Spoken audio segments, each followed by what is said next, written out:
மக்களே, இன்னைக்கு நம்ம பார்க்க போகிறது அவெஞ்சர்ஸோடைய அலப்பறையை தான் பார்க்க போகிறோம். அதுவும் பஸ் ஸ்டாண்டில் வியாபாரம் பண்ணுறாங்க. ஸோ ஃபஸ்ட்டு பார்த்தீங்கன்னா நம்ம டெட்பூல் தான். அவர் டீ ஆத்தத்தில் மாஸ்டர் ஆச்சு. ஸோ அதனால் அவருக்கு இந்த ஜாப் தான் கரெக்டாக இருக்கும்.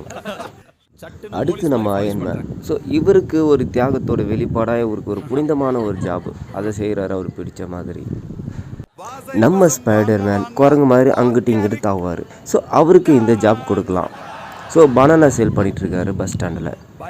நம்ம பேட்மேன் பேரம் பேசுகிறதுல கில்லாடியாச்சு. ஸோ அவருக்கு இந்த ஜாப் கொடுக்கலாம். நம்ம ஹல்க்கு பார்க்க தாங்க பெருசு, ஆனால் சுத்த மலாட்டையாக இருப்பார். ஸோ அவருக்கு இந்த மலாட்டை விற்கிற ஜாப் கொடுக்கலாம். ஏன்னா நல்லாவே விற்பார். நீங்கள் எவ்வளவு பெரிய ஆளாக இருந்தாலும் உழைப்பு இருந்தால் மட்டும்தான் வாழ்க்கையில் முன்னேற முடியும். ஸோ அவ்வளவுதான் இந்த வீடியோ. உங்களுக்கு இந்த வீடியோ பிடிச்சிருந்தால் மறக்காமல் லைக் பண்ணுங்கள், ஷேர் பண்ணுங்கள். நம்ம சேனலை சப்ஸ்கிரைப் பண்ணி வச்சுக்கோங்க. நன்றி.